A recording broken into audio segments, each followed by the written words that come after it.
a lot about technology in the last 3 days, and interestingly enough, over in the opening session on the future of work, it really could have also been called the future of learning. This is clearly a moment where both are happening in tandem. So I thought we would just take a moment to set some context for this conversation about what's happening in learning, and particularly at the enterprise level. So Chris, you've been in Microsoft 14 years? You bet. Been at Oracle for 15 years before that. You've been thinking about learning for a long time. Yes. Tell us your view of this moment in time. Well, you know, I love, I've just been here for the last 2 days taking copious notes because the forces at work that are sort of being described here, I've kind of felt firsthand, particularly over the last 4 or 5 years. And, you know, the key sort of thesis that I have is because of these exponential changes in the world, and because of the change that's kind of unleashed on us already in many places, we have to really rethink how we do kind of adult learning. The panel earlier on schools and how we need to reinvent school learning was fascinating. You know, most people go to school and then they work and they still learn in the same way, so we've got to sort of bridge those gaps a little bit. But one thing that's fundamentally clear to me, just by the very fact that we have this panel and all this interest in the future of work, is that learning and the ability of organizations and individuals to learn is absolutely top of mind for leaders everywhere, in a way that I haven't seen before in my kind of 30 years in the industry. And it's in part driven by the anxiety of how we're going to deal with this change, this exponential change. And it's in part a realization that how we've done workplace learning for the last 200 years, those models are not working anymore. And we need to develop some new models that are informed by the disciplines of data science and neuroscience and even social science. And we need a kind of new platform and a new approach to how we do workplace learning. And I'm really interested in furthering the conversation around that with practitioners everywhere. So in other words, we're ripe for disruption. We are. We have all these different sciences coming together, neuroscience, data science, machine learning, and the demands are changing rapidly. And we have to do it at scale. You bet. Right away. Yeah. And the tools that we have in our toolbox were developed in the factory era. We put, you know, people in one person in front of 15. We create curricula and we test in people. All these tools just feel so inadequate when the world is changing exponentially. And so we need, I think, a new framework and a new model for how we do this if we are to help our workers and our future workers thrive in this age. Right, right. And I really appreciate really starting with what's your core belief about learning? So the tools may be available, but how are you thinking about that? And so Dani, I want to turn to you. You've been studying this interesting intersection between human capital and technology. And I wonder if you could share a little bit about what you're seeing regarding the technology responses to these changing needs. Yeah, sure. In short, it's the wild, wild west out there. I've spent the last 4 months looking at learning technologies, specifically learning technologies and specifically focused on the corporate space. We did this about 6 years ago, and there were maybe 30 to 40. I have talked to 138, and my list is about probably 2/3 of the way through. So that is multiplying like crazy. Like there are brand new implementations and ways of doing learning technology that we've never seen before. But the thing that I think is most surprising is 5 or 6 years ago, we had maybe 3 or 4 types of learning technologies. You had the LMS, you had a couple of things like that. We've identified 29 ways to implement learning technologies in organizations. So 29 different types of learning technologies are now being used and sold and presented to the market that didn't exist 3 or 4 years ago. So again, presenting a lot of opportunity, but also imagine a lot of confusion. Lots of it. I'm talking to organizations all the time that are like, what should my learning tech stack look like? I don't have any idea. It's really interesting because Chris mentioned that for the last 100 years, we've been training people in a certain way, and that's no longer adequate for the ways of we are in an exponential world now.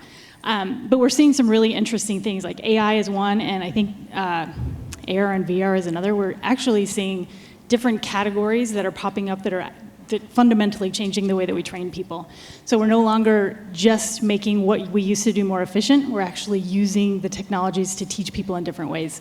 One of those is this new category of enablement, which actually never takes the person out of the work. It just enables them to do the work faster and better and teaches them as they go along. So they're doing their work and they're learning at the same time Exactly. versus sort of episodically learning and then going back and applying. This is all happening at the same time. Yeah, think of like a virtual coach that gives you feedback on, looks at latent data and is able to tell how people feel about you based on their emails to you, and then gives you coaching about how you can improve your relationships with those people. We're seeing things like that. We're seeing, so again, even blending into the social science For sure. and social skills, not just the technical skills. Can I make a comment please. on that? I mean, I think there's the venture capital that's flowing into that. I mean, essentially Sure, what yeah. you're seeing, the venture capital is another signal of the anxiety we have about our ability to train, retrain, skill, unlearn, build Yeah. agility into our workforce. I think it's another sign. And the terror on the faces of chief learning officers everywhere, Yeah. and the lack of ability to deploy that in effective ways is a symptom that we can't just leave it to the learning geeks to solve the problem. I totally agree, but I'm also very optimistic. Like, I think we're at the top of the complexity associated with all these different technologies. I think someone's going to figure out how to make them all work together so that it's a continuous and pleasant, maybe, opportunity for people to learn within organizations. As I hear that, it reminds me of the importance of learning about learning, that the case studies that emerge from some of the early adopters of these technologies will help maybe inform what those strategies are. So not just learning from what the vendors or technology are saying to you, but how are other organizations applying this. Julie, I want to bring you into the conversation because you are, I think, a boundary spanner and sector spanner when it comes to learning. So you're working with tech companies, fast-growing, high-growth tech companies looking to support leaders in their organization and connecting them with developing worlds to have immersive learning experiences by doing, in some ways, good for others. Can you share a little bit about some of the trends you're seeing from your perspective? Yeah, definitely. So Team Protec is a social impact organization. Our mission is to advance the quality of educational opportunities for underserved learners around the world. So it actually ties in very well with the two panels before this one about the future of education and how can quality be enhanced through effective technology integration. But you're probably thinking, what does that have to do with enterprise learning? Well, we launched it 5 years ago, and the way we seek to have an impact is through partnering with technology companies and leveraging the talents of their employees. And based on a couple trends, we think we've come up with what we see as a win-win model. The first trend is, you're probably familiar with this, but that increasing desire for authentic purpose in work, particularly among millennials, wanting to find greater purpose. Also, learning and growth as being the most important. If you look at the human capital research, learning and development is actually the #1 reason that millennials will stay in a job. The #3 reason that they choose where to work is actually the cause work or the social impact work of the company that they're going to work with. So this increasing trend of looking for a greater sense of purpose.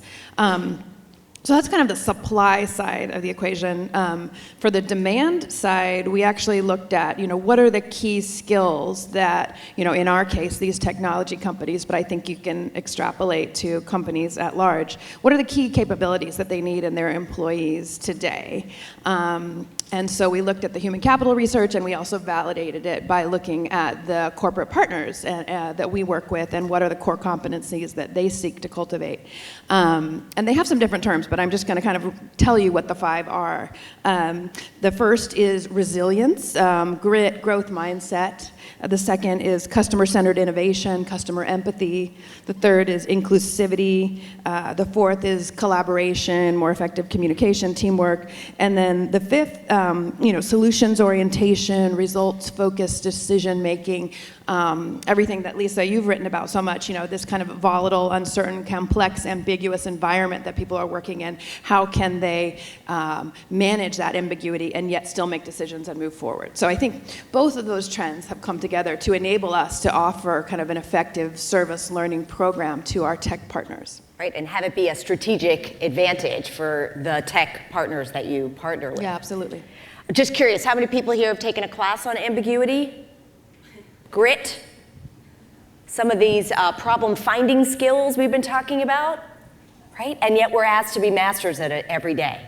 So this is the opportunity that these skills are actually teachable and learnable, enabled by the right technology, but they have to be strategic and connected in nature, right, to help serve that purpose. I mean, we heard some very staggering stats this morning over at the Future of Work and even this morning. Anyone here, John Hagel mentioned 17% of employees have purpose and passion for their work.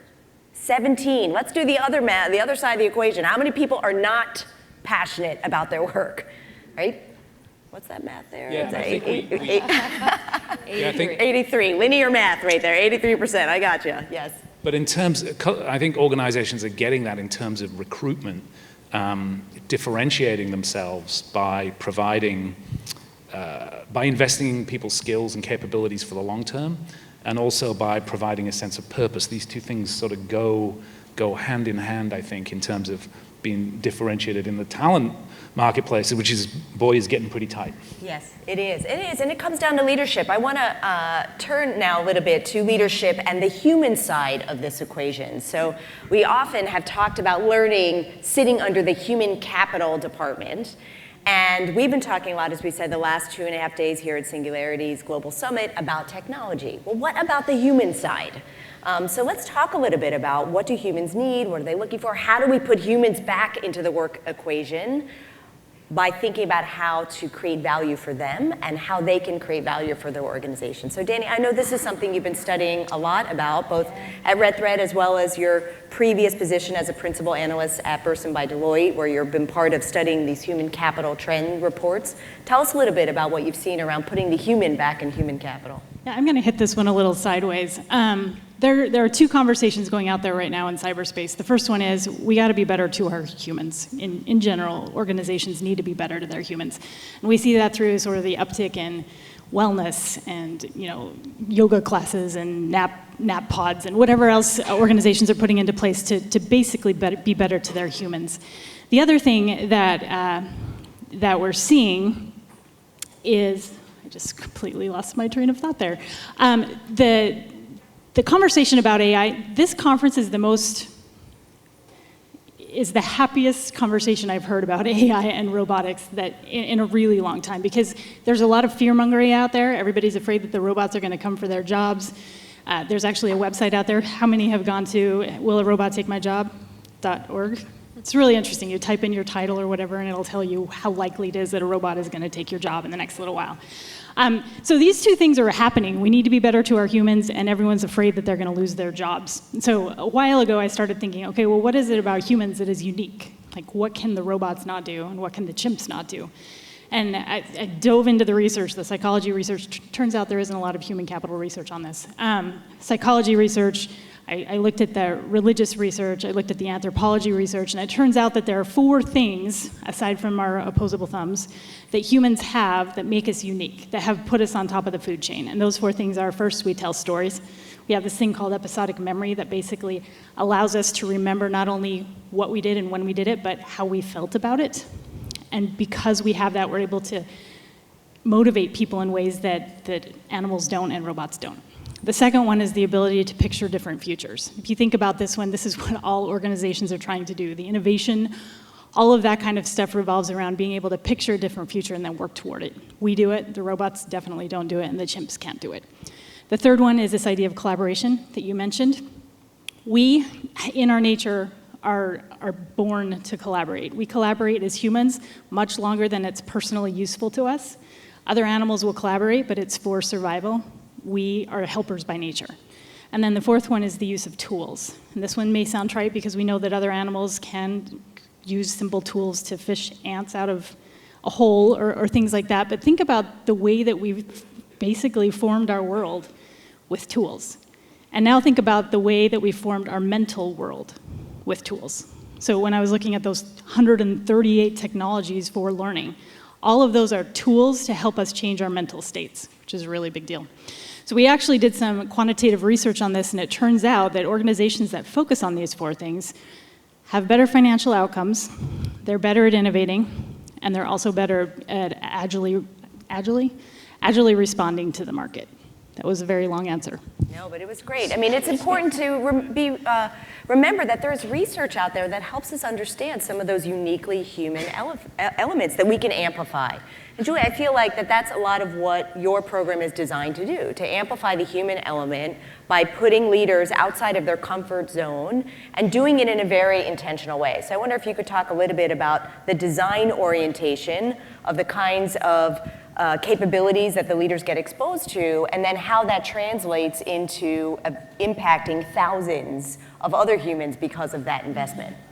Yeah, I mean, we looked at a lot of the research. Center for Creative Leadership is one organization that talks about the most effective learning is really happening when you take people out of the classroom. And I actually wrote what I intended to be sort of a provocative article recently in CLO magazine saying, it's not all about micro credentials and micro learning where, let me just, grab this next credential in 15 minutes. It's actually about really like deep macro learning, putting people in situations that's going to stretch them, that are very complex, kind of new and unknown, and what are the skills that come out of that. And so, it's pretty interesting. We've had over 400 technology professionals go through our projects now, and we survey them at least 4 months when they're back, and depending on the corporate partner, with some they survey them every year, saying what are the skills that you learned by going through this sort of very transformational growth experience, and how do they relate back on the job. And a couple things come out. One, the willingness to take on much bigger challenges. We get feedback saying like, wow, I was stretched and challenged in a way that I just have not been in my job, and I have kind of a greater confidence for that. By basing our curriculum on human-centered design, it's all about rapid prototyping. So, hey, you got this big complex problem with a lot of stakeholders, let's develop customer empathy, do some empathetic observation, prototype, and see what happens, and revise it. And so a greater willingness to take on those challenges. I think the customer empathy also extends to how you interact with your coworkers. So, we had people tell us like, hey, on this next project, I thought more about, who are the stakeholders internally, and how do they feel about this, and how do I craft it in a way that's gonna, address their needs. And then finally, our teams come together from all over the world, all different levels of the organization. So there's kind of a diversity within the team, and then also working cross-culturally with the nonprofit clients. So that sort of experience with a greater sense of inclusivity, I think, are what they bring back, and then can transform their teams with. Yeah, I think in many ways it's a great example of those 4 elements in action, right? They come back with stories, they imagine different futures, they've had to collaborate, and they work with different tools in this way of being stretched in a new environment. So a really interesting connection there. Chris, I want to turn back to you around this notion of how do we bring humanity and humanness back into the workforce. So here you are at Microsoft. I think Microsoft is one of the most interesting organizational and corporate transformations that we've seen, particularly around culture, the last 3 years. Thanks to the leadership and vision of Satya Nadella, who came in 3 years ago, who really started off a very different journey about what the future of Microsoft was going to be by leaning into our humanity. I wonder if you could share a little bit about what that's been like. Well, I'll tell a personal story. Yes. So the very first, certainly there's an incredible transformation going on just in terms of value creation in the company. And Satya talks about the sort of shift from being a know-it-all culture to being a learn-it-all culture. And the experiment that I think is running there is, can the ability of organizations and the people in organizations to learn effectively be a competitive advantage and be a value creator and a differentiator for an organization? That's the big experiment that's going on. It's kind of interesting. My personal story is I heading up the learning team, right, the beleaguered learning team. We were accountable for making sure our 45,000 salespeople were making this transition from selling technology to technologists to selling, solutions and sort of web-based software to business leaders. And there was a lot of anxiety around that transition because they'd spent most of their careers so far, learning how to talk to engineers. And Satya's very first email to Microsoft said, I want to introduce myself, and I want to introduce myself. The thing that you should know about me is that I am first and foremost a learner.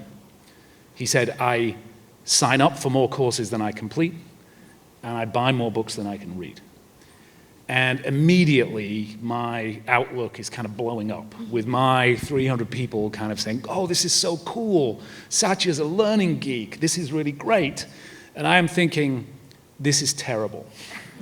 This is really scary, because what I knew was that we were failing. We were failing our employees because the tools and technologies we had to help them make these difficult transitions weren't working, and so we'd have to go back to the drawing board in a big way. And in fact, what I think happened was Satya did make this his personal mission. It's everybody's job at Microsoft to build this learning culture, and that he's crystal clear on that. And then kind of our job is to provide the scaffolding and the nudges and the assists around those kind of around how that happens, rather than take accountability for it and be responsible for it. So it's a very, very interesting journey. At the heart of Satya's philosophy on learning, though, is empathy. And it's empathy for the customer, and it's sort of empathy aligned with curiosity, because it's clear if you look at Microsoft's history that there was a lack of empathy and a lack of curiosity that left us up in Seattle to miss some major trends and some major opportunities.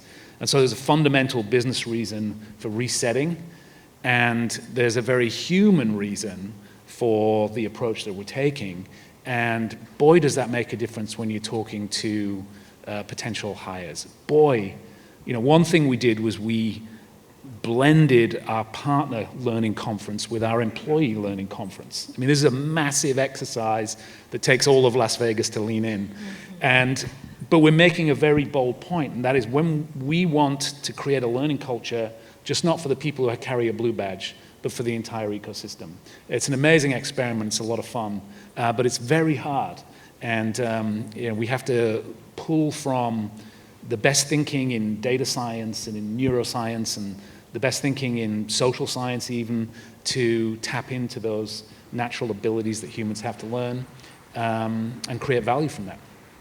It's really an incredible story, and I really encourage all of you to follow it closely. Satya wrote a book that came out in the last 6 months called Hit Refresh, about his journey. Yep. I love that he published it when he's not quite on the other side. Normally you get the shiny story when they're done and they're retired. This is he's huge. In the middle of it. This is super important, and I don't want to sit here and be the stage on the stage. This is a journey we're on, and we've learned some things, but we're far, far, far from declaring any kind of victory.